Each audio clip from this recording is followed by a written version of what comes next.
So one of the things you have to figure out when you're playing for ballet is how to play introductions and playing them in a way that is clear for the dancers to know when the downbeat of the combination is. So normally when you play music, you play 1, 2, 3, 4, or you count out 3, 4, you just count a couple beats. But for dancers, you're actually playing the 5, 6, 7, 8 counts, and then the combination will start on 1.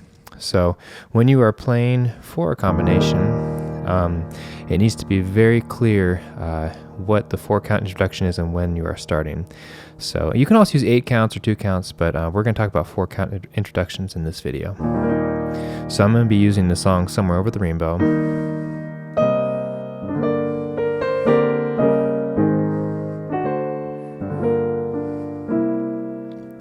And we're going to talk about a few chord progressions you can use to play the 5, 6, 7, 8 to set up to the downbeat to play this for a ballet class. So one of the simplest things you can do is just play 4 beats on the 1 chord. So you could do 5 and 6 and 7 and 8.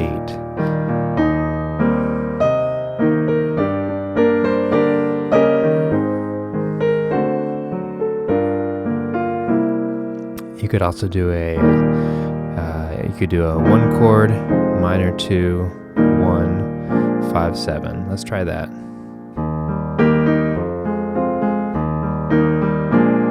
Here's our 1.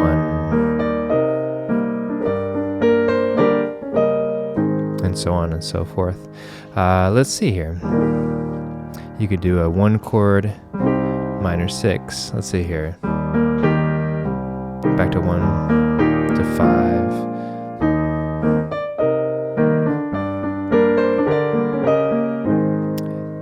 You get the idea for that. Let's see here. So what I'm doing is I'm picking chords that basically change every beat, every count. So 5 and 6 and 7 and 8 downbeat. So it's real clear when I start the song. So there's no ambiguity or no question about when the downbeat is for the dancers. Let's say we're doing a little bit faster, like say our tempo's around there, and that would actually work for an introduction on the 1 chord.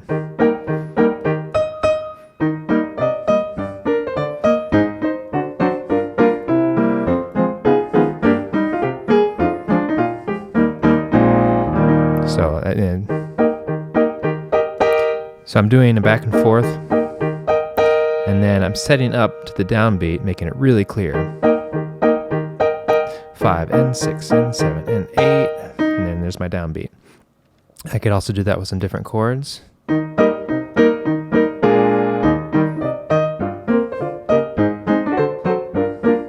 get the idea for that. Let's see. One of the things I like to do when it's quicker is just play.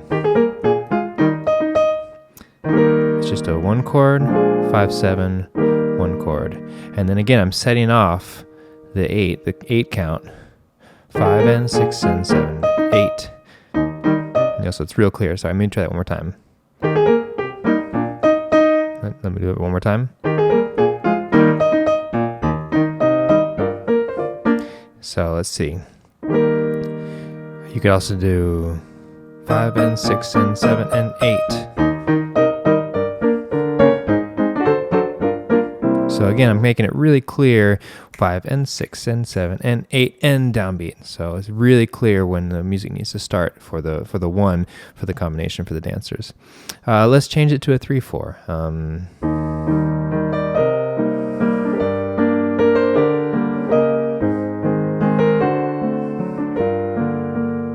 Okay, so again, you can just play 5 and 6 and 7 and 8 and 1.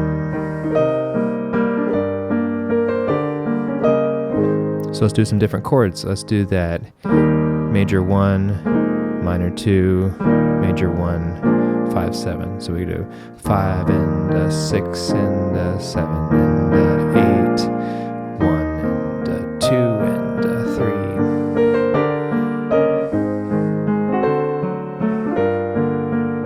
Etc. So again, the main goal of your introduction is to make it really clear. 5 and 6 and 7 That's just going back and forth, 1 chord, 5/7 chord, 1 chord, back and forth between those 2 chords. So it's really clear to the ear and to the dancers and to the whole room, so everyone's on the same page exactly when those 4 counts are up. So let's see, you could also do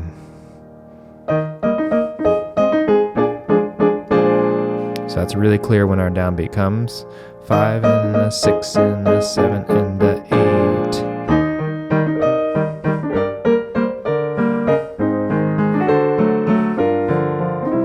So I'm picking chord progressions that lead to a very strong cadence, so we all know where the 1 is coming in. So I hope that's a little bit helpful to think about the 4 count introductions, the 5, 6, 7, 8.